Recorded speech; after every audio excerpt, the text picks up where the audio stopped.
Hi hello నమస్తే welcome to our channel Ragadeepthi allrounder. నేను మీ రాగదీప్తి. ఈరోజు మీ అందరి కోసం మరొక రైస్ రెసిపీ తీసుకొచ్చానండి. సో ఇది పలావ్లోనే ఇంకొక డిఫరెంట్ మసాలాతో ట్రై చేశాను. చాలా టేస్టీగా ఉంటుంది. మన ఛానల్లో ఆల్రెడీ ఒక 2-3 వెరైటీస్ ఆఫ్ పలావ్లు ఉన్నాయి.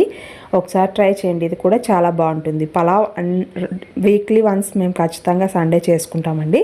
బట్ రొటీన్గా ఒకటే మసాలాతో ఎందుకని డిఫరెంట్గా ట్రై చేస్తుంటాను. సో ఒకసారి ట్రై చేయండి. ముందుగా మసాలా ప్రిపేర్ చేసుకోవాలి. సో దానికోసం అన్నీ ప్రిపేర్డ్గా పెట్టేసుకున్నాను. సో మిక్సీ జార్లో కొద్దిగా కొబ్బరి పొడి వేసుకోండి.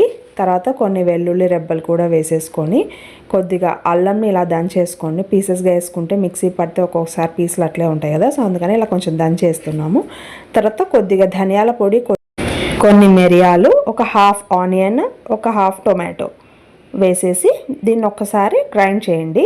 గ్రైండ్ చేసిన తర్వాత అప్పుడు మనము గుప్పెడంతా చేతి నిండా తీసుకొని బాగా వాష్ చేసిన కొత్తిమీర, ఒక గ్లాస్ వాటర్ వేసి ఇలా పేస్ట్ చేసి ప్రిపేర్ చేసి పెట్టుకోండి. ఇదే మనకు పలావ్ మసాలాకు అనమాట.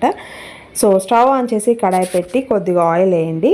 ఆయిల్ బాగా హీట్ ఎక్కిన తర్వాత ఒక ఆనియన్, ఒక టొమాటో, ఒక 5-6 పచ్చిమిర్చిని ఇలా కట్ చేసి పెట్టుకున్నాను. సో ఫస్ట్ పచ్చిమిర్చి, ఆనియన్స్ ఫ్రై చేయండి.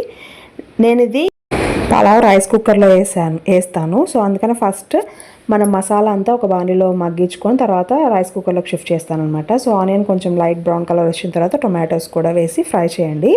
తర్వాత ఇందులోకే కొంచెం కరివేపాకు కూడా వేసి కాసేపు బాగా ఫ్రై అవ్వనివ్వండి. తర్వాత ఇందాక మిక్సీ పట్టుకున్నాం కదా మసాలా, ఒక 2 గంటలు వేయండి. మేము ఇక్కడ అర్ధసేరు పలావ్కి క్వాంటిటీస్ అనమాట. ఒకవేళ మీరు ఎక్కువ రైస్ క్వాంటిటీ ఉంది అంటే మీరు మసాలా కొంచెం ఎక్కువ వేసుకోండి. మరి ఎక్కువ వేసుకుంటే ఘాటు ఉంటుంది. సో అందుకనే ఈ మసాలా పచ్చివాసన పోయి నూనె పైకి తేలేంత వరకు బాగా మగ్గనివ్వండి. సో చూడండి ఆయిల్ పైకి తేలుతుంది కదా. సో ఇప్పుడు స్టవ్ ఆఫ్ చేసేసి మనం ఎంత రైస్కి అయితే తీసుకుంటామో దానికి సరిపడా సాల్ట్ ఇక్కడే వేసేస్తున్నాను. ఒకసారి మిక్స్ చేసేయండి. రాళ్ళు ఉప్పు వేస్తున్నాము.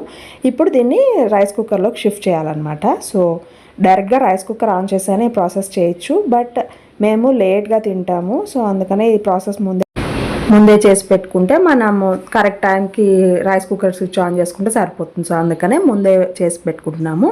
సో నేను ఇక్కడ అర్ధసేరు రైస్ తీసుకున్నాం. సో ఈ రైస్ కుక్కర్లో అర్ధసేరుకి అర్ధసేరు పావు ఇది కదా. సో 2 గ్లాసులు తీసుకుంటాం కదా మామూలుగా ఒక గ్లాస్ బియ్యానికి. సో అలా రెండిట్లో కొంచెం తక్కువ వేయండి. అంటే 1.25 వేస్తే సరిపోతుంది. తర్వాత ఇందాక ప్రిపేర్ చేసుకున్న మసాలా వేసుకోండి.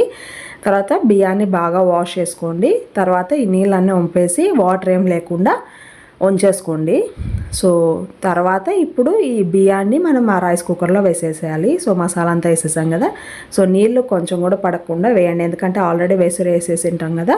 సో మళ్ళీ ఎక్కువ నీళ్ళు వేసామంటే ముద్ద అయిపోతుంది. సో అందుకని నీళ్ళు ఏం పడకుండా బియ్యం ఒకటి రైస్ కుక్కర్లోకి వేసేసి ఒక్కసారి మిక్స్ చేసేసి ఇంకా రైస్ కుక్కర్ లిడ్ క్లోజ్ చేసేసి ఇంకా ఆన్ చేసేసుకోవడమే. ఒకవేళ మీరు ఈ ప్రాసెస్ స్టార్ట్ చేసి ఒకవేళ కాసేపు అయినా కన్నా పెట్టేసుకోండి సరిపోతుంది. తర్వాత మధ్యలో ఎప్పుడు కదపకండి. మళ్ళీ ఇలా పలావ్ అవుతుంది ఇంకో 10 మినిట్స్లో అన్నప్పుడు రైస్ కుక్కర్ స్విచ్ ఆఫ్ చేసి ఒకసారి లిడ్ ఓపెన్ చేసేసి మనకి మసాలా పైకి తేలింటుంది. సో దాన్ని ఒకసారి మిక్స్ చేసి మళ్ళీ కుక్కర్ లిడ్ క్లోజ్ చేసేసి మళ్ళీ స్విచ్ ఆన్ చేసేస్తే ఆటోమేటిక్గా మన పలావ్ రెడీ అయినప్పుడు స్విచ్ ఆఫ్ అయిపోతుంది కదా. సో తర్వాత ఇలా ఓపెన్ చేసి ఇంకా సర్వ్ చేసేసుకోవడమే. చాలా టేస్టీ అయిన పలావ్ రెడీ అయిపోతుందండి.